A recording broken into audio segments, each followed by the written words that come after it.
Raffi Ahmad ngaji sama saya. Sempat kita sama-sama punya job jadi bintang iklan kopi. Saya Raffi Nagita. Raffi mulai ngaji sama saya. Orang-orang NU bilang apa? Ah, Miftah sok ngartis. Kemudian apa? Saya agak menjauh dari Raffi Ahmad. Yang terjadi apa? Raffi Ahmad diopeni sama orang Wahabi. Ustadz Khalid Basalamah yang berbeda pendapat dengan saya soal wayang sebelum Ramadan. Begitu Raffi digandeng Khalid Basalamah, orang-orang itu bilang, "Loh, kepiye to, Gus? Kok Raffi Ahmad digandeng karo orang Wahabi? Kuwi yo goblokmu.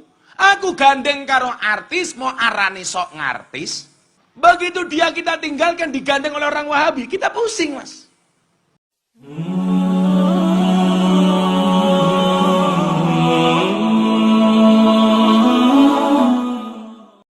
Bismillahirrahmanirrahim. Assalamualaikum warahmatullahi wabarakatuh. Sahabat Iden Project Official dirahmati Allah Subhanahu wa taala. Baru saja kita saksikan sebuah video komentar atau pernyataan Gus Miftah yang bisa dikatakan komplain ya. Komplain kepada Raffi Ahmad karena dulunya Raffi Ahmad berguru sama beliau, sama Gus Miftah, sekarang ngajinya sama Ustadz Khalid Basalamah hafizahullah taala yang dikatakan ngajinya sama Wahabi. Nah, ini kan menjadi pertanyaan bagi kita, umat Islam khususnya. Karena Gus Miftah itu kan seorang dai, seorang ustadz yang hendaknya itu identik dengan adab, mengedepankan akhlak yang baik, ya tidak mengeluarkan pernyataan-pernyataan yang blunder. Kemarin Gus Miftah udah juga mengeluarkan pernyataan yang blunder. Yang terakhir itu kalau nggak salah yang menyatakan PKS itu identik dengan Wahabi. Jadi lagi-lagi jualannya Wahabi. Nah, seorang dai hendaknya itu mengedepankan akhlak dan adab yang baik di dalam berdakwah. Kan Allah sudah kasih tahu ke kita untuk ila sabili rabbika bil hikmah wal mau'izatil hasanah wajadilhum billati ya ahsan. Jadi kita diperintahkan untuk berdakwah itu dengan hikmah, dengan cara-cara yang terbaik. Kalaupun kita mau berjidal, berdebat, berdiskusi juga dengan cara-cara yang terbaik. Tidak dengan mengeluarkan pernyataan-pernyataan yang blunder. Nah, selain itu seorang dai juga selain daripada adab dan akhlak harus kelihatan lah ya kapasitas ilmunya itu di atas rata-rata.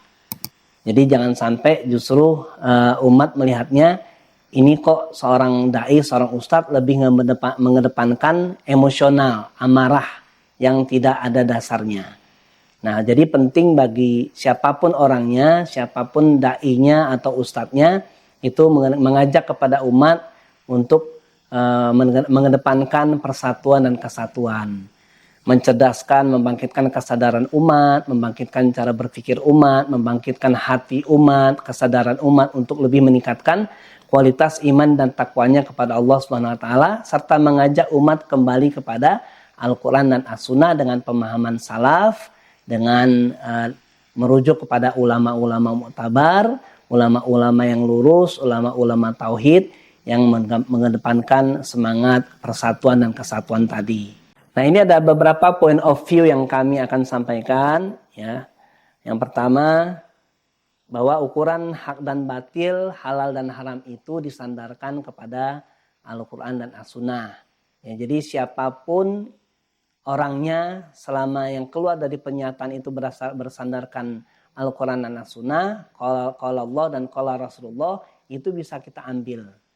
Dan ini yang selamat karena Rasulullah SAW sudah menjaminkan kepada kita, aku tinggalkan kepada kalian dua perkara yang jika kalian berpegang pada keduanya, kalian akan selamat, bahagia dunia dan akhirat. Itulah kitabullah wa sunnatul rasul. Jadi kita diperintahkan berpegang kepada Al-Quran dan sunnah Rasulullah Muhammad SAW. Jadi bukan perkara wahabinya. Kalau memang dia wahabi pun kalau kita lihat keluar pernyataannya adalah kebenaran, keluar dari Al-Quran dan As-Sunnah, itu bisa kita ambil. Adapun kalau memang ada kesalahan-kesalahan misalnya di kelompok Wahabi atau di Wahabi itu sendiri, kita bisa melakukan koreksi dengan cara-cara yang lebih elegan, yang lebih baik. Yang kedua, masalah khilafiyah ijtihadiyah muktabar yang ulama sudah membahasnya ribuan tahun yang lalu, itu kita sikapi dengan sikap yang dewasa, dengan saling menghargai, saling toleransi di antara perbedaan-perbedaan pendapat di kalangan ulama tanpa harus kita saling menyalah-nyalahkan. Mari kita sama-sama menjadi manusia yang terus belajar dan tidak berhenti belajar untuk terus meningkatkan kualitas ilmu kita, keimanan kita, ketakwaan kita kepada Allah Subhanahu wa taala. Adapun masalah tadi, masalah khilafah ijtihadiyah yang muktabar di kalangan ulama, ya kita bersikap tasamuh, bersikap toleransi tanpa harus saling menyalahkan. Selama perbedaan pendapat itu, selama perkara-perkara khilafiyah ijtihadiyah itu didasari dari pendapat-pendapat atau dalil-dalil yang muktabar yang ada di kalangan ulama, itu tidak masalah. Lalu yang ketiga, Rasulullah mengatakan bahwa sesungguhnya puncak keimanan tertinggi itu tatkala kita bisa mencintai karena Allah, membenci juga karena Allah. Jadi tolong kalau kita menyampaikan dakwah itu benar-benar disandari karena kecintaan kita kepada Allah Subhanahu wa taala, karena Allah Subhanahu wa taala. Kalaupun kita membenci juga benci kita karena Allah Subhanahu wa taala. Jadi bukan pada kita menghukumi atau mengadili saudara-saudara kita yang boleh jadi dakwah itu belum sampai ke mereka. Nah, jadi kita diperintahkan oleh Allah dan Rasulnya untuk mengedepankan semangat ukhuwah Islamnya, innamal mu'minuna ikhwah. Sesungguhnya orang beriman itu bersaudara. Jadi garis besarnya ini adalah bersaudaranya itu.